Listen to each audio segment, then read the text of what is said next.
Greater Noida थाना Ecotech 3 police और लुटेरे के बीच मुठभेड़ हो गई। इसमें वह घायल हो गया है और उसे गिरफ्तार कर लिया गया है। आरोपी पर ग्रेटर नोएडा के थाना इकोटेक 3 क्षेत्र में एक डॉक्टर के घर में दिन दहाड़े घुसकर उसकी 14 वर्षीय बेटी की हत्या करने और करीब 25 लाख रुपए और आभूषण लूटने का आरोप था। बदमाश की पुलिस से उस समय मुठभेड़ हो गई जब पुलिस आरोपी को लेकर थाना फेज 2 क्षेत्र में नकदी और आभूषण बरामद करने पहुंची थी। बदमाश ने टॉयलेट जाने के बहाने पुलिस की पिस्टल छीनकर फायर करते हुए भागने लगा। इस पर पुलिस ने जवाबी कार्रवाई की जिसमें वह घायल हो गया। आरोपी की पहचान मेरठ निवासी प्रदीप विश्वास के तौर पर हुई है। पुलिस आरोपी के नोएडा सेक्टर 82 स्थित उसके मकान पर गई। उसके मकान से लूटे गए 7,58,300 रुपए और आभूषण बरामद किए गए हैं। कल 18 जुलाई को दोपहर लगभग 2:30 बजे के आसपास सूचना प्राप्त हुई। डॉक्टर सुदर्शन बैरागी जो कि अपने परिवार, फैमिली और 2 बच्चों के साथ में अपने क्लिनिक पे थे, उनकी एक 14 वर्षीय बच्ची घर पे थी और जब एक क्लिनिक से घर पहुँचे तो देखा कि उनकी बच्ची का गला घोंट किसी ने हत्या कर दी है और घर पे नकदी और जेवर लगभग 15 लाख रुपए और कुछ जेवर वहाँ से लूट लिए हैं और बच्ची को फिलिक्स हॉस्पिटल में लेकर गए जहाँ उसको मृत घोषित कर दिया गया।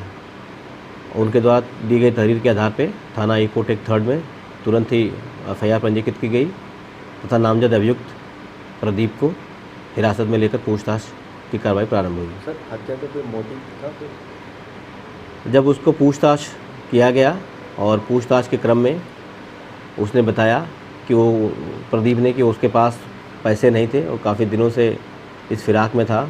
उसको ज़मीन भी एक ख़रीदनी थी और वो डॉक्टर साहब चूँकि इसके पूर्व परिचित है, पहले से जानता है, डॉक्टर साहब के घर इसका आना जाना था और डॉक्टर की आर्थिक स्थिति से बखूबी वाकिफ़ था।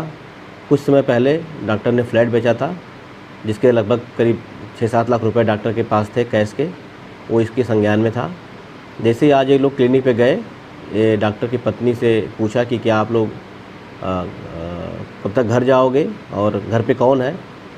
जो इनकी बेटी थी बोला कि क्या वो अकेली है। तो इससे जब ये मुतमईन हो गया कि घर पे केवल बच्ची अकेली है और ये लोग अभी 2 घंटे बाद जाएंगे, तो ये लगभग करीब 11 बजे वहाँ से निकला डॉक्टर के क्लिनिक से और सीधे इनके पहुँचा वहाँ पे घर पे और वहाँ इसने चूँकि बच्ची पहले से परिचित थी तो उसने दरवाज़ा खोला, उसने पानी मांगा, पानी पिलाया। इसके बाद इसने जो है बच्ची को डराया, धमकाया, बोला कि तुम पैसे और ज्वेलरी मुझे दे दो, नहीं तो मैं तुम्हें छोड़ूंगा नहीं। और इस तरह से उसने डरा धमका करके उससे पैसे और ज्वेलरी का स्थान प्राप्त की जानकारी कर ली और उसके उपरांत तो सारा पैसा और ज्वेलरी ले लिया तथा इसको पता था कि अगर मैं यहाँ से इसको ज़िंदा छोड़ के जाऊँगा तो ये मेरी पहचान उजागर कर देगी, इसलिए इसने तत्काल बच्ची का गला घोंट करके इसकी हत्या कर दी वहीं पे और ज्वेलरी लेकर के वहाँ से और पैसे लेकर के आ गया अपने घर पे और इसको अपने घर पे चावल के कंटेनर में छुपा दिया। पुलिस द्वारा पूछताछ में इसने इस बात को एक्सेप्ट किया कि पैसा इसके घर पे है और पुलिस की टीम जब इसके घर पे गई, पूरे घर की तलाशी करी। तलाशी में इसकी निशानदेही पर जो चावल के कंटेनर में रखा हुआ पैसा और ज्वेलरी बरामद किया गया और जब इसको ला रहे थे वापस तो इसने पेशाब करने के बहाने गाड़ी रुकवाई और उसी समय इसने जो समीप खड़े पुलिसकर्मी से पिस्टल छीना और उसके ऊपर ताना, जिसमें आत्मरक्षा में पुलिस द्वारा जो है सिखलाए गए तरीके से आड़ लेते हुए सजगता से पूरी फायर किया गया, जिससे इसके पैर में गोली लगी और इसको उपचार हेतु हॉस्पिटल भेजा गया।